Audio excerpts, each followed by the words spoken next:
സെമിയോട്ടിക്കയുടെ artificial intelligence അടിസ്ഥാനത്തിലുള്ള തെരഞ്ഞെടുപ്പ് വിശകലനത്തിലേക്ക് ഒരിക്കൽ കൂടി ഏവർക്കും സ്വാഗതം. ഇന്ന് നമ്മൾ വിശകലനം ചെയ്യുന്ന മണ്ഡലങ്ങൾ ഇരവിപുരം, കരുനാഗപ്പള്ളി, ഹരിപ്പാട്. നമുക്ക് ഇരവിപുരം നിയമസഭാ മണ്ഡലത്തിൽ നിന്ന് തന്നെ ആരംഭിക്കാം. LDF സ്ഥാനാർത്ഥി M നൌഷാദ്, UDF സ്ഥാനാർത്ഥി വിഷ്ണു മോഹൻ, NDA സ്ഥാനാർത്ഥി സജി D ആനന്ദ്. 2021 നിയമസഭാ തെരഞ്ഞെടുപ്പിൽ LDF സ്ഥാനാർത്ഥി M നൌഷാദ് വ്യക്തമായ ഭൂരിപക്ഷത്തോടുകൂടി ജയിച്ച മണ്ഡലമാണ് ഇരവിപുരം.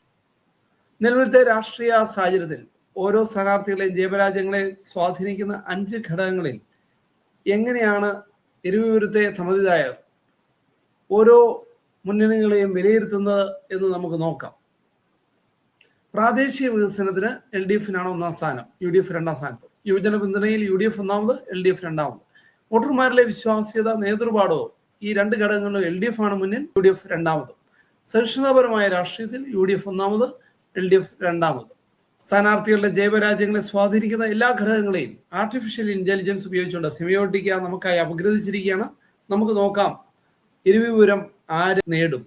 ഇവിടെ LDFന് ഒരു നേരിയ ഭൂരിപക്ഷം, ഏകദേശം 41.48% വോട്ട് വിഹിതമാണ് സെമിയോട്ടിക്ക പ്രവചിക്കുന്നത്. UDF സ്ഥാനാർത്ഥിക്ക് 37% വോട്ട് വിഹിതവും NDA സ്ഥാനാർത്ഥിക്ക് 21.32% വോട്ട് വിഹിതവുമാണ് സെമിയോട്ടിക്ക പ്രവചിക്കുന്നത്. ഇനി നമുക്ക് കരുനാഗപ്പള്ളി നിയമസഭാ മണ്ഡലത്തിലേക്ക് പോകാം. LDF സ്ഥാനാർത്ഥി MS താര, UDF സ്ഥാനാർത്ഥി CR മഹേഷ്, NDA സ്ഥാനാർത്ഥി VS ജിതിൻ ദേവ്. 2021 നിയമസഭാ തെരഞ്ഞെടുപ്പിൽ UDF സ്ഥാനാർത്ഥി വ്യക്തമായ ഭൂരിപക്ഷത്തോടുകൂടി ജയിച്ച മണ്ഡലമാണ് കരുനാഗപ്പള്ളി. നിലവിലത്തെ രാഷ്ട്രീയ സാഹചര്യത്തിൽ സ്ഥാനാർത്ഥികളുടെ ജയപരാജയങ്ങളെ സ്വാധീനിക്കുന്ന 5 പ്രാഥമിക ഘടകങ്ങളിൽ എങ്ങനെയാണ് ഓരോ മുന്നണികളെയും കരുനാഗപ്പള്ളിയിലെ സമ്മതിദായകർ വിലയിരുത്തുന്നത് എന്ന് നമുക്ക് നോക്കാം.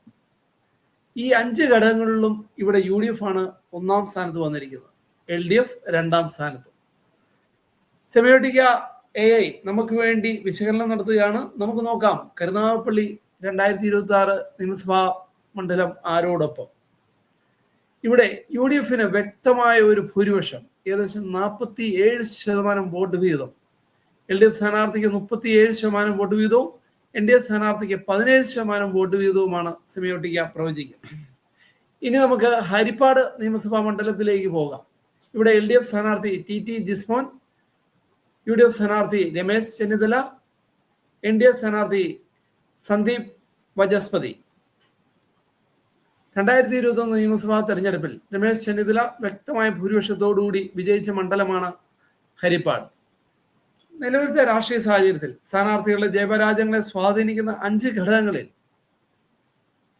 ഓരോ മുന്നണി ഹരിപ്പാടെ സമ്മതിദായകർ എങ്ങനെ വിലയിരുത്തുന്നു എന്ന് നമുക്ക് നോക്കാം. പ്രാദേശിക വികസനത്തിനും യുവജന പിന്തുണയിലും LDFനാണ് 1ാം സ്ഥാനം ഹരിപ്പാടെ സമ്മതിദായകർ നൽകുന്നത്. UDF ഈ ഘടകത്തിൽ, ഈ 2 ഘടകങ്ങളിലും 2ാമതാണ്.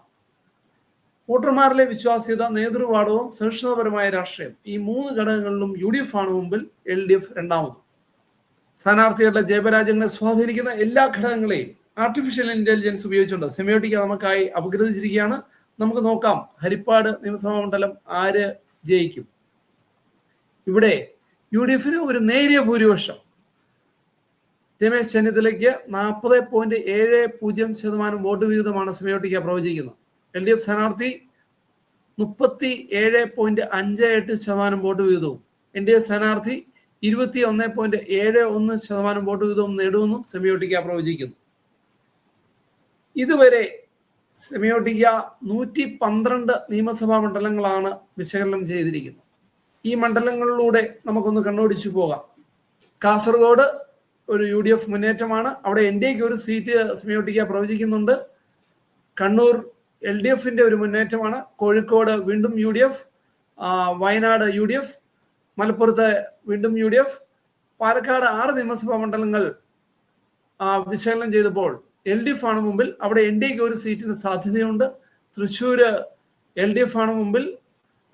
എറണാകുളത്ത് 11 നിയമസഭാ മണ്ഡലങ്ങൾ വിശകലനം ചെയ്തപ്പോൾ UDF ആണ് മുമ്പിൽ, അവിടെ NDAക്ക് ഒരു സീറ്റിന് സാധ്യതയുണ്ട്. ഇടുക്കിയിൽ 2 നിയമസഭാ മണ്ഡലങ്ങൾ നോക്കുമ്പോൾ ഏകദേശം LDF ഒരു പടി മുമ്പിലാണ്. കോട്ടയത്ത് 3 നിയമസഭാ മണ്ഡലങ്ങൾ അവലോകനം ചെയ്തപ്പോൾ UDF ആണ് മുമ്പിൽ.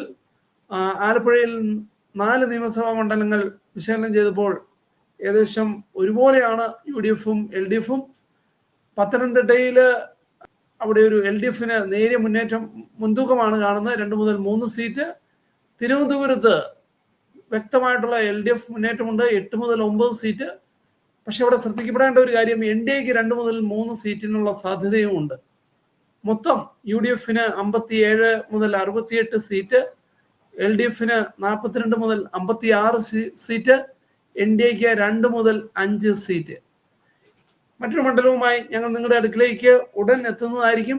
Until then, we are signing off. Thank you everyone.